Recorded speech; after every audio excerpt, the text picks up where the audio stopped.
यहाँ देखिए दोस्तों, ये है मेरा यूपीएससी का फुल मेंस का आंसर कॉपी, ठीक है, जिसको मैंने यूपीएससी आंसर राइटिंग के लिए जो है इसको मैंने तैयार किया है। और आप लोगों की बहुत डिमांड थी कि अपना मेंस की आंसर राइटिंग दिखाने के लिए, तो आज पूरा बताएंगे कि आप कैसे एक अच्छा मार्क्स पा सकते हैं यूपीएससी के। क्योंकि पूरा देखो, इस एग्जाम का तो पूरा पैटर्न जो है मेन्स पर ही टिका हुआ।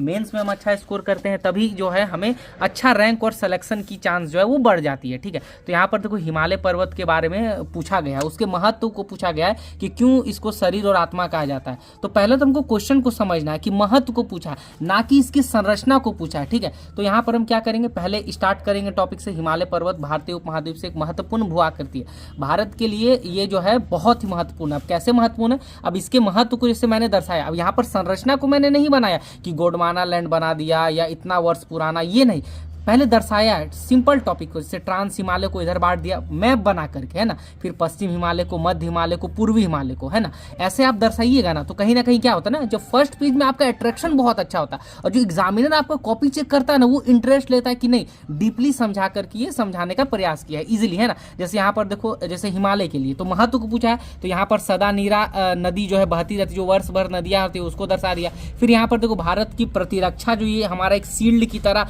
इसको मैंने दर्शा दिया है, जो प्रतिरक्षा के तौर पे हिमालय पर यह हमको काम करता है, जो युद्ध वगैरह जो इधर से नहीं होते थे, है ना। उसके बाद नेक्स्ट पेज में ही देखो, जो पाई चार्ट और फ्लो चार्ट का लिख दिया है, जैसे कि भारतीय उपमहाद्वीप के लिए हिमालय श्रृंखला निम्नलिखित महत्व को, जैसे भारतीय जलवायु पर प्रभाव, प्रतिरक्षा करता है, वन संपदा हो गया, सदानीर जल जो मैंने प्राकृतिक सौंदर्य हो गया, खनिज संसाधन हो गया, तीर्थ स्थल हो गया, पन बिजली हो गया, फलोधान हो गया, है ना।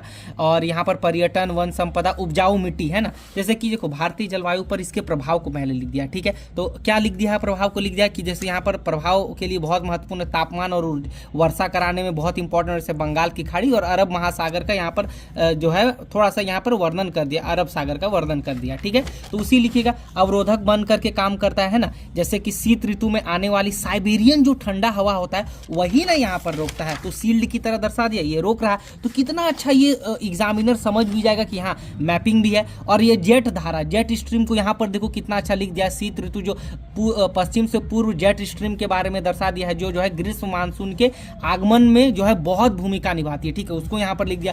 फिर प्रतिरक्षा, आपको पता है भारत के इतिहास में जो है जितना भी जो है आक्रमण हुआ था, अस्त्र शस्त्र होने के बावजूद भी जो है लोग यहाँ से नहीं आ पाते थे, उसको यहाँ पर दर्शा दिया। यहाँ पर आप देख लीजिएगा उसको, ठीक है। सदानीर जल जो एक कहते हैं ना, जो वर्ष भर जल होता है, उसको यहाँ पर देखो शॉर्ट वे में, और मैं कोशिश करता हूँ ना पॉइंट वाइज लिखने का, इससे क्या होता है ना, तुरंत आंखों में दिखता है। और देखो, मैं ऐसे भर भर के मैं नहीं लिखा हूँ, आप देख सकते हैं, भर भर के मैंने नहीं लिखा, मैंने गैप दे दे के लिखा है ताकि वो अच्छे से दिखे, ठीक है।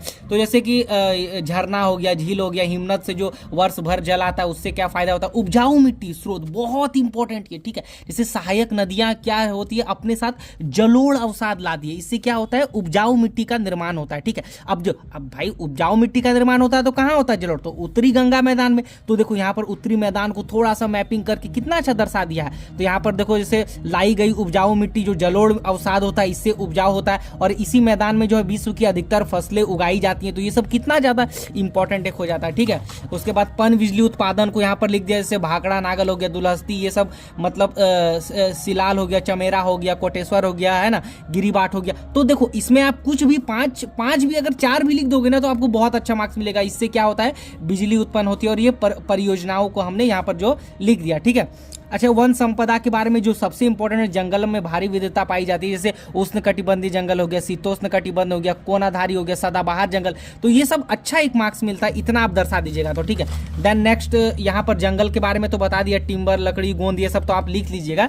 फल के बारे में जैसे केसर हो गया, बादाम हो गया, ये सब जो किसानों को भी भारी आय देता है और रोजगार का भी होता है। खनिज संसाधन में जैसे हिमालय पर्वत के पास में जो है बहुत सारे, जैसे जम्मू कश्मीर के डिवीजन कालाकोट में से कोयले की जो है भंडार है, जैसे हिमाचल प्रदेश, उत्तराखंड, सिक्किम, तांबा, सीसा, निकिल, जिस्ता, ये सब तो आपने 11th की एनसीईआरटी में इसको पढ़ा ही होगा, है ना, इसीलिए एनसीईआरटी भी बहुत इंपॉर्टेंट। एंटीमनी, टंगस्टन, ये सब लिख दीजिएगा तो अच्छा एक आपको मार्क्स मिल जाता है। प्राकृतिक सौंदर्य से जैसे कि जो अट्रैक्शन होता है, जैसे दार्जिलिंग हो गया, कुल्लू मनाली, नैनीताल, मसूरी हो गया, शिमला हो गया, ये सब को कितना अच्छा आप शॉर्ट वे में लिख दीजिएगा तो मार्क्स अच्छा मिल जाएगा, है ना। देश भर से यहाँ जो विदेश यात्री के लिए लोकप्रिय ये हो जाता है। उसके बाद तीर्थ स्थल को आप यहाँ पर लिख, जैसे अमरनाथ, कैलाश वैष्णो हो गया, बद्रीनाथ हो गया, हजरत बल हो गया, गंगोत्री हो गया। तो ये सब तीर्थ स्थल भी होगा। क्योंकि देखिए मैं आपको अगेन मैं बोल रहा हूँ, यहाँ पर संरचना के बारे में नहीं पूछा, महत्व के बारे में पूछा है, ठीक है। तो आपको वही लिखना है, आपको आंसर से आपको भटक करके डिटेल ये नहीं दे देना, डिटेल दीजिएगा, ज़्यादा आप हट के आंसर से जाइएगा तो बस आंसर भी अच्छे से वो आपका चेक नहीं होगा और